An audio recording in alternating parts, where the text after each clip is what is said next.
सशस्त्र बलों का एकीकरण जरूर होगा, चाहे जितना समय लगे। सेना प्रमुख ने बताया क्यों जरूरी है थिएटराइजेशन। सेना प्रमुख जनरल उपेंद्र द्विवेदी ने सशस्त्र बलों के एकीकरण थिएटराइजेशन की खुलकर वकालत की है और कहा है कि युद्ध के दौरान अगर हमें सभी एजेंसियों के साथ बेहतर समन्वय करना है तो आज नहीं तो कल ये काम करना ही होगा।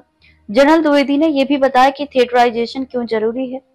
सेना प्रमुख के बयान के बाद हर तरह के संशय पर विराम लग सकेगा। सेना प्रमुख जनरल उपेंद्र द्विवेदी ने सशस्त्र बलों के एकीकरण थिएटराइजेशन की खुलकर वकालत की है और कहा है कि युद्ध के दौरान अगर हमें सभी एजेंसियों के साथ बेहतर समन्वय करना है तो आज नहीं तो कल ये काम करना ही होगा।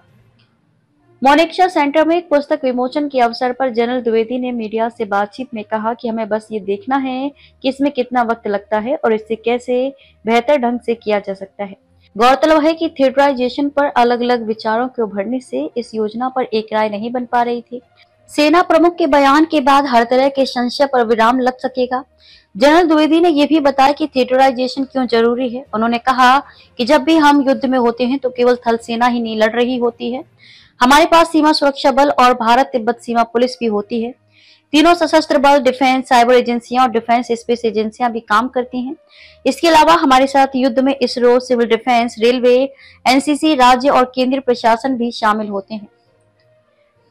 आपको बता दें कि अन्य दो सशस्त्र बलों के प्रमुखों की तरफ से थिएटराइजेशन पर नजरिए के 2 हफ्ते बाद सेना प्रमुख का बयान आया है।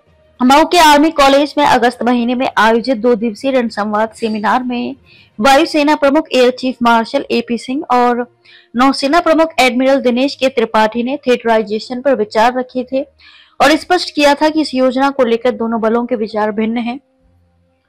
उन्होंने कहा कि ऑपरेशन सिंदूर के दौरान 72,000 एनसीसी नेशनल कैडेट कोर योद्धाओं ने स्वयंसेवक के तौर पर सिविल डिफेंस के लिए काम किया और सपोर्ट सिस्टम बनने में सबसे आगे रहे।